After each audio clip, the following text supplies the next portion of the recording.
Hi, everybody. Welcome to the Civil War Monitors Behind the Lines. I'm Katie Brackett Fialka, your host, and today we're talking with Angela Elder, who is a PhD candidate at the University of Georgia. Angela is here to talk to us about Civil War widows, those that recovered after the war and those that didn't do so well after the war. Go ahead, Angela. We can't wait to hear about this. Okay, sure. So the American Civil War, as we all know, is America's bloodiest war. 750,000 soldiers killed, 200,000 women made widows. And my research is on the Confederate side of things, so that's what I'm going to talk about today. And the Confederacy had a very clear idea about how they wanted their widows to behave and how they wanted them to grieve. So a widow is supposed to mourn for 2.5 years. She's supposed to wear black. She's supposed to devote herself to religion and to her children if she has any. And most importantly, she should devote herself to the Confederacy. A woman who loses her husband to the cause but then still continues to support that cause, that's a really powerful message to the Confederacy as a whole, and that was something that was the ideal. But as you can imagine, when you have tens of thousands of widows, not everyone behaves in the way that they should, according to some people. Some are just not able to, some are not willing to. Today I'm going to talk about 3 widows that I found in my research that represent a variety of grieving processes. The first one falls along the lines of the infamous Scarlett O'Hara from Gone with the Wind. Her name is Fanny, and she's from Georgia. She gets married right at the beginning of the war. This wasn't really too uncommon. A lot of young girls in their late teens and their early 20s get caught up in that romantic, patriotic fervor at the beginning of the war and get married. So we have this situation where we have all of these young girls who are expected to mourn longer than they've even been married. And this is the camp that Fanny falls into. Within 6 months, her husband is killed, and she is not willing to do what her family wants her to do, much to their embarrassment. She quickly begins flirting, she begins dancing, going to parties, having lots and lots of suitors. She was rich and she was beautiful, and is married within a year. And her family is horrified by this. They're so embarrassed that she could move on so quickly. I do have a quote from her new sister-in-law, which I think is just fantastic. So I'm going to read it to y'all because it's so good.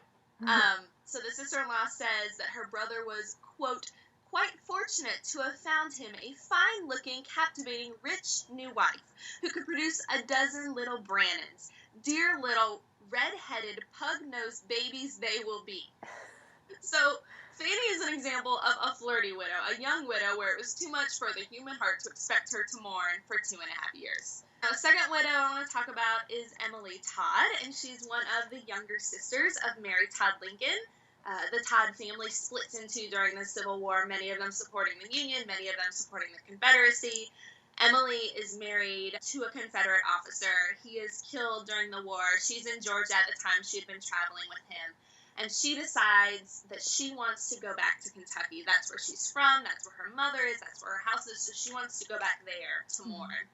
And along the way, she gets stopped by some Union soldiers. And they decide that they will let her pass, but only if she says that she will swear her loyalty and her allegiance to the United States.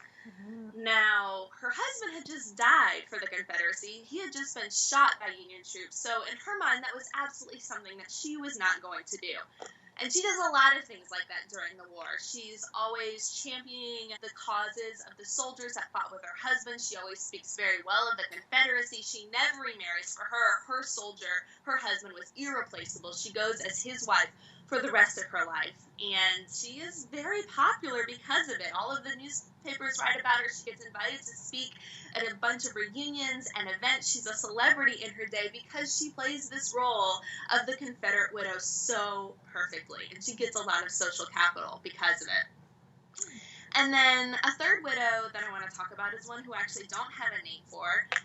She shows up in a hospital in Richmond in the middle of the night. She'd heard that her husband had been wounded, that he had lost both of his legs, so she is coming to nurse him back to health and bring him home.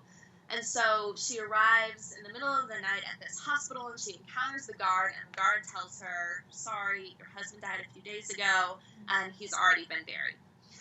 And for this particular widow, this was too much. The sacrifice being asked of her was too much for her to handle. She does not say, "Thy will be done." She does not say the Confederacy is worth it. Instead, she collapses to the ground. She causes an enormous scene. She is screaming and she is crying and she is heartbroken. She demands that her husband's body be dug up. She wants to see the corpse. She wants to take it home so she has a place to mourn.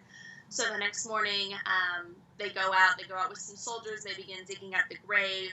And even this is just too much for her. She causes another scene. The soldiers aren't digging fast enough, so she falls to her knees and she starts digging up the grave herself with her bare hands until she can get to her husband. Wow. So as far as how widows recovered or didn't recover during the Civil War, it happens a lot of different ways. Some marriages were longer than others. Personalities have a big part in this. Some widows were just too poor or too busy to mourn in the way that they thought they should. Some were too heartbroken, and some simply weren't heartbroken enough. But for the women and the widows that play this role perfectly, they get a lot of social capital and a lot of attention from their society and their community. Very interesting. Thank you so much, Angela. Now, for viewers who might want to learn a little bit more about your research, where would you point them? Yeah, so there's this great essay collection called Kentucky Women. So if you're interested in Emily Todd and her sister Mary and how they both mourned as widows, one Confederate, one Union, in totally different ways, I have a short little piece on that, which would be a great place to start to kind of get your feet wet with this. And the rest of the essays in that collection are fantastic too. Great. Thank you so much, Angela. Really enjoyed talking to you. Great, thank you.